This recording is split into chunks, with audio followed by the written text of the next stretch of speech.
Eré Kilaja Nbekun ṣe. Ọmọ ajá kan àti àgbà ẹkùn kan lọ́jọ́ kan nínú aginjù ńlá kan ní ìlú kan tí a ń pè ní Ìlẹ́mọ̀nà ní ìpínlẹ̀ Kwara ní orílẹ̀-èdè Nàìjíríà.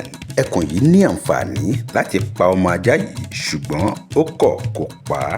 Níṣe ló máa ń bá a ṣeré, kódà wọ́n jọ máa ń jẹun pọ̀ ni, tí ó sì tún máa ń dáàbò bò lọ́wọ́ àwọn ẹkùn tó kù kí wọ́n má bàa pa á. Àgbà ẹkùn yìí ó kìlọ̀ fún àwọn ẹmẹ̀wà ẹ̀ wípé kí wọ́n máa dáàbò bo ajá yìí ni bí ọmọ ló jẹ́ sí òun.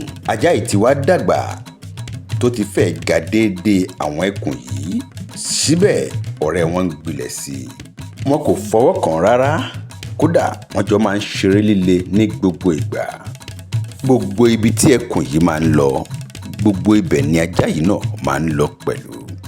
Ní ọjọ́ kan tí kò sí ẹkùn níbẹ̀, àwọn ẹgbẹ́ ajá tó kù tọ̀ wá láti pè é. Ó mà kú oríire tí ó lọ sí ilé ẹkùn tó sì bọ̀, àti pé wọ́n ṣòfin wípé èyí tó ṣe tó láwùjọ àwọn ẹkùn. Ní ọjọ́ kan tí ọwọ́ ebi bá ba àwọn ẹkùn, wọn á fi bùtà.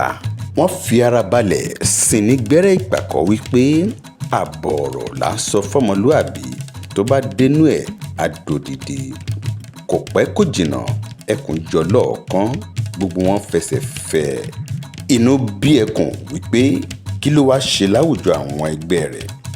Inú bí gidi gan, ó sì sọ fún un pé ńṣe ló wá gbà àbọ̀dè fún òun. Ó bẹ̀rẹ̀ sí ní bá ajá náà jà, ó sì pa á. Inú àwọn ẹmẹ̀wà ẹkùn náà dùn, wọ́n rẹ́rìn-ín torí wọ́n mọ̀ wípé ọbẹ̀ dé.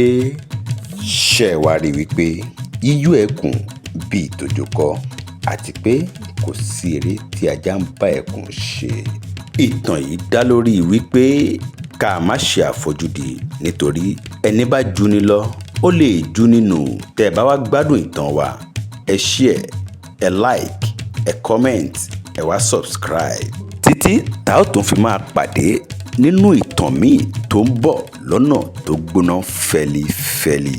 KOREDE Films and Records ló sọ wípé ire lójú ọwọ́ ń rí, ire ni kó máa jẹ́ ti gbogbo wa. Ó dàbọ̀.